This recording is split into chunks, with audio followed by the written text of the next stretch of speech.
Dos es especialista en educación, presidente de Organizational Learning Center, es rector de la UPC, ex rector de la UPC. Y ya la introducción estaba hecha en el anterior bloque, ¿no? Son muchos niños los que se han visto obligados a trasladarse de los colegios particulares al sistema público.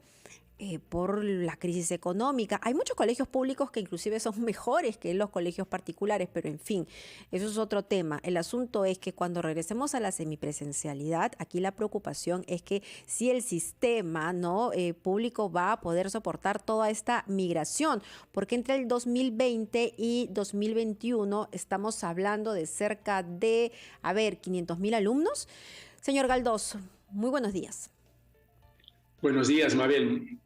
Muchas gracias por la gentil invitación. A usted. Dígame, señor Galdós, ¿cómo es que todo el aparato público va a poder albergar más allá de la virtualidad, ¿no? Porque hasta ahora lo que hemos tenido son salones virtuales, probablemente se hayan contratado en el tiempo más maestros para poder atender la demanda, pero ya la semipresencialidad está por llegar. ¿Qué es lo que va a suceder? Creo que uno de los puntos fundamentales está relacionado al hecho de que cuáles son las razones por las cuales estos alumnos se han trasladado del sector privado al sector público. Y las razones han sido eminentemente económicas.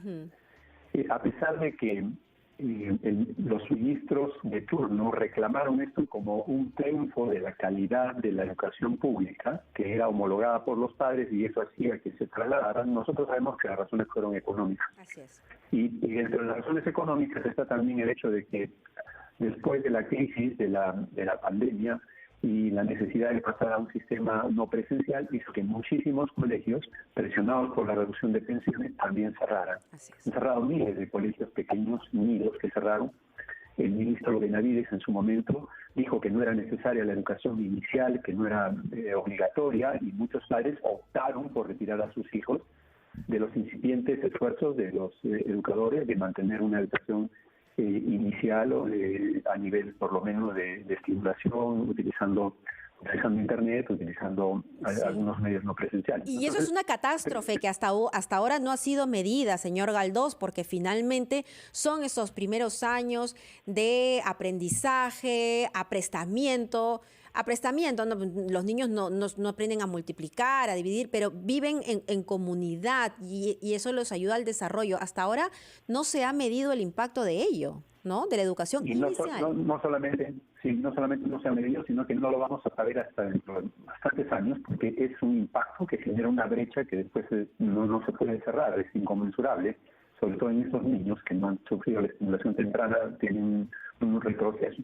Entonces, ese error que se cometió por razones de populismo y de política, ahora tenemos que subsanarlo, todos apoyando el regreso a las aulas lo más pronto posible, dentro de una forma progresiva y con las condiciones que garanticen la seguridad tanto a los alumnos como también a los profesores, que son los más expuestos, ¿no? Sí, señor Galdós, si me permite, vamos a mejorar la comunicación porque lo que usted nos está reseñando es sumamente importante. En estos momentos ya está en la agenda pública la necesidad de que los niños regresen a las aulas y siempre lo vamos a decir de manera paulatina, ¿no? Y esto es semipresencial. Pero lo que queremos es que se coloquen todos los esfuerzos. Hay un asunto de infraestructura que está pendiente porque, claro, no pensemos en las zonas urbanas, pensemos en las zonas rurales, inclusive en las zonas urbanas donde hay colegios en donde no hay agua, ¿no? Que es un elemento básico para poder mantener las normas de higiene en medio de una pandemia. Se tiene que salvar esta situación de infraestructura. Me da la impresión que no se están haciendo los esfuerzos suficientes. Señor Galdós, ¿usted cómo lo ve? Yo diría que hay dos problemas de fondo. El primer problema de fondo es si el sistema estatal es capaz de recibir esos más de 300.000 alumnos que se han trasladado entre el 2019 entre el 2020 y el 2021 de las instituciones privadas. Y mi respuesta es un contundente: no va a poder hacerlo. No puede hacerlo en este momento con el contingente de alumnos del sistema público y con 300.000 alumnos que además tienen la expectativa de volver a una sede que sea cercana a sus domicilios, donde muchas veces no hay vacantes, porque les han ofrecido vacantes en lugares que no corresponden, y que exigen muchos traslados, y además hay un problema de conectividad tan grave, porque otra de las razones, Mabel, por la que se está propugnando una aceleración de la vuelta a las clases presenciales es por la brecha de conectividad. No solamente un 8% de hogares tiene en la zona rural tienen conexión a Internet. Y la situación en la parte rural no es tampoco muy distinta, en la parte urbana no es muy Así distinta. es. En Lima metropolitana solamente 63% tienen acceso a Internet y en general en 41% en las otras zonas urbanas. Entonces, si esa brecha de conectividad no se cierra, no solamente vamos a tener un problema serio, sino que adicionalmente no vamos a poder sacar ventaja de todo lo que hemos aprendido durante la cuarentena y la pandemia, en la que hemos aprendido a utilizar la tecnología para ayudar a mejorar la cobertura y la penetración y darle acceso a muchos jóvenes y niños que anteriormente no lo tenían, ¿no? Señor Galdós, pero ¿cómo va a solucionar el Ministerio de Educación este problema que usted acaba de subrayar? El hecho de que, sumados los traslados del 2020 y 2021 son cerca de 500.000 niños. 500.000 niños que... No, 300 se calcula que unos 325.000 en total, Mabel. A ver, yo tengo estos datos. Son Sí, 200, es verdad, 337.000. Bueno, sí, ya, sí. son 337.000. Igual es una suma enorme, ¿no? Enorme. ¿A qué colegios van a ir? Sí, yo creo que ni siquiera han dimensionado el impacto que esto va a tener. Lo que va a suceder, Mabel, es que como un espejismo, los padres de familia, muchos de estos padres de familia, que ya en un número aproximado de unos 30.000, han regresado a las instituciones educativas privadas después de una muy mala experiencia en el sistema estatal, porque se han dado cuenta que la gratuidad no compensa el hecho de una muy mala experiencia desde el punto de vista académico, desde el punto de vista educativo. Entonces, lo que va a suceder es que como un espejismo esto se va a diluir y van a empezar a regresar y van a tener que ver cómo pueden, en medio de una crisis económica, poder por lo menos sufragar una pensión que les permita regresar al sistema privado, que se ha adaptado muchísimo mejor a la educación no presencial y al tener sistemas de conectividad. Pero ahí hay otro problema porque hay muchas escuelas, así como centros iniciales, que cerraron, no existen más, ¿no? Entonces, ahí tampoco es que estas escuelas estén esperando, ¿no?, a que regresen los alumnos, simplemente se dedicaron a otra cosa los promotores, porque necesitaban seguir viviendo.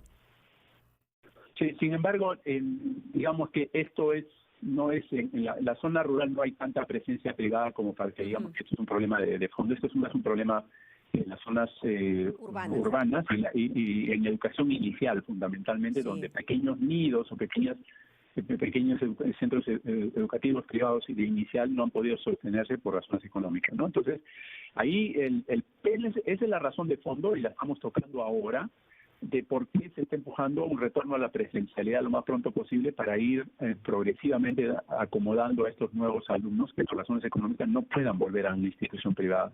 Entonces, si no trabajamos en conjunto, las instituciones públicas y las instituciones privadas, para darle una vacante a estos alumnos y ver qué esfuerzos se pueden hacer para complementar capacidades, en este momento, Mabel, creo que nos estamos enfrentando a un problema estructural muy grave que se va a ver visible a partir de marzo del próximo año.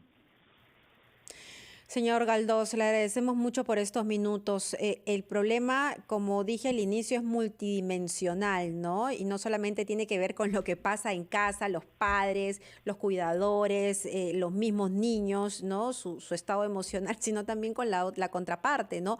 Las escuelas privadas, cómo se van a organizar para retomar estas clases semipresenciales y, sobre todo, la escuela pública, ¿no? Es un reto enorme el del presidente que se ha presentado, ¿no?, por esta pandemia, y que el presidente Pedro Castillo, que precisamente viene del magisterio, va a tener que resolver, porque este tema es urgente. Esto sí que no se puede postergar. Hay muchas discusiones políticas respecto a una gran cantidad de cosas que responden a ideologías, que sea asamblea constituyente, etcétera. No, acá el punto y lo urgente es combatir la pandemia, vacunar a todos y que los niños regresen a clase. Eso es prioritario. ¿Por qué? Porque estamos hablando del futuro, ¿no? Y lamentablemente acá somos muy cortoplacistas, ¿no? A ver, ¿en qué me beneficia en este momento? ¿No? Y claro, los niños que se queden en casa, pero en un futuro, la próxima generación, eso realmente va a ser un golpe muy fuerte para estos seres humanos que todavía son pequeñitos y jóvenes y para todo el país. Señor Galdós, muchísimas gracias por acompañarnos esta mañana. Son las 11:44. Ya regresamos.